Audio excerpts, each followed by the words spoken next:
Hi friend, welcome my YouTube channel Mamun lifestyle. मु दीप्ति आपण मानक स्वागत जनाऊँ। फ्रेंड्स, चलतु देखि नेबा आज वीडियो। सांग माने आज मु नहीं आछि आपण मानक पई लंका अचार प्रस्तुत करबा पई। आमे जीरा 25 ग्राम, सोरिष 50 ग्राम, आ कुछ धनिया 10 रु 15 ग्राम, आउ 3 रु 4 ग्राम नहीं मु कला जीरा, आउ मेथी नहीं, सुखिला लंका किछि नहीं। चलतु आमे प्रथमे लंका अचार पई मसला प्रस्तुति करबा। एठी आमे प्रथमे कढ़ाई बसिला परे ताती गला परे सुखिला लंका दे दबा। सुखिला लंका को संग माने टिके भाजी आसिले सबुतक जो मसला रखिथिले धनिया, सोरिष, मेथी, जीरा, कला जीरा, आउ टिके बिरी डाली सबुतक दे दबा। ये अचारटा ना सांग माने भात, रुटी, पिठा सबुतरे खाइबा को बहुत स्वादिष्ट लगी थाए। जदि आपनक घरे बेसी लंका आसी जाउची, बेसी दिन रहिले पची जीवो, सेथिपाई एई भली अचार घरे बनातु, खांतु, बहुत बढ़िया लागिबो। एटी देखि पारुथिबे हमर मसला रेडी है। मु लंका को आगुरु भल भाव परिष्कार कर धोई आकु पोछि रखी, जेमती टिके भी पानी नहीं ता देहरे।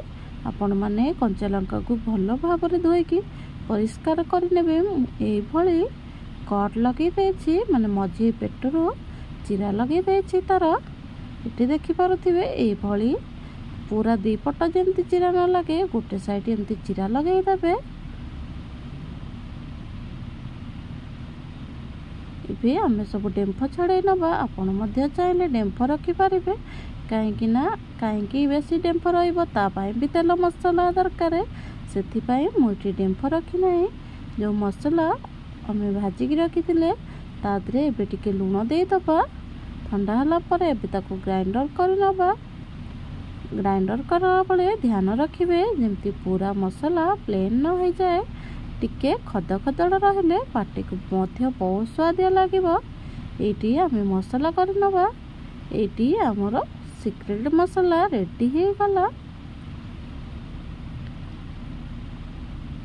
एबे मु आपण मन को देखौची एतिक प्लेन मु रखिची, जेमती पूरा प्लेन नहीं कि पूरा खदड़ नहीं। एटी आमे कौन करिबा, गोटे चमच सोरिष तेल दे दबा।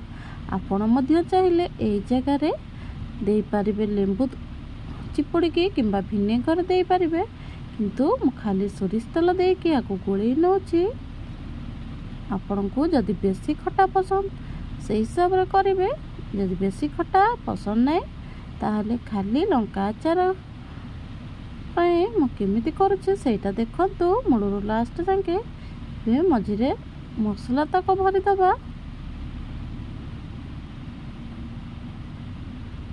जो मानकु राग पसंद नहीं किंतु लंकार फ्लेवर बहुत पसंद है, से माने चाहिले लंका मंजी को काढ़ी देकी ता भीतर एमती मसला भरी पारिबे।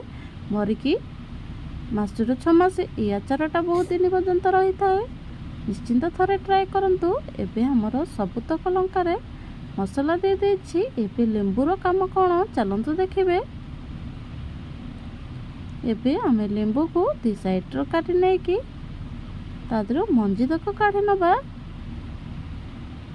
आपणकर जदि विनेगर नहीं ताले लेंबू दे पारिबे, आउ जदि विनेगर अछि ताले लेंबू दबार किछि आवश्यक नहीं।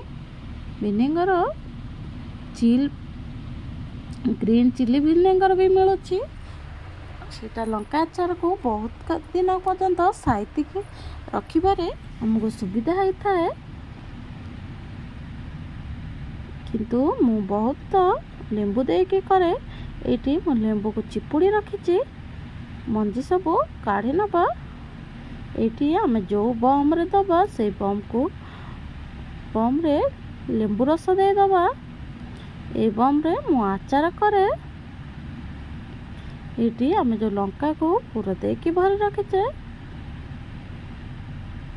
एबे आमे लंका तक सब दे दबा।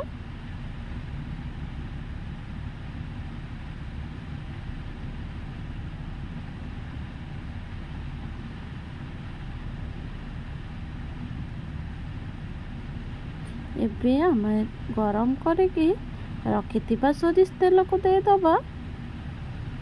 ଥଣ୍ଡା ହେଇଗଲାଣି।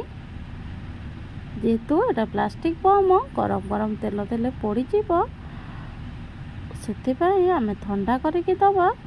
ଏଠି ଦେଖିପାରୁଥିବେ ଥଣ୍ଡା ଥଣ୍ଡା ସୋରିଷ ତେଲ ଆମେ ଦେଇଦେଲେ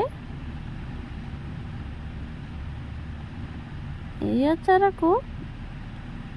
ତାପରେ ଆପଣ ବମ୍ଟାକୁ ଢାଙ୍କୁଣି ଦେଇକି ଆଚାରଟାକୁ ତଳ ଉପର କରିଦେବେ, ବେଶୀ କରିବେନି, ନହେଲେ ମସଲା ତକ ସବୁ ବାହାରି ଆସିବ। ଆପଣଙ୍କ କତିରେ ଯଦି କାଚ ବମ୍ ଅଛି, ନିଶ୍ଚିନ୍ତ ସେଇ ବମ୍ରେ ଆପଣ ଆଚାର କରନ୍ତୁ। ପ୍ଲାଷ୍ଟିକ ଠାରୁ ଦୂରେଇ ରୁହନ୍ତୁ।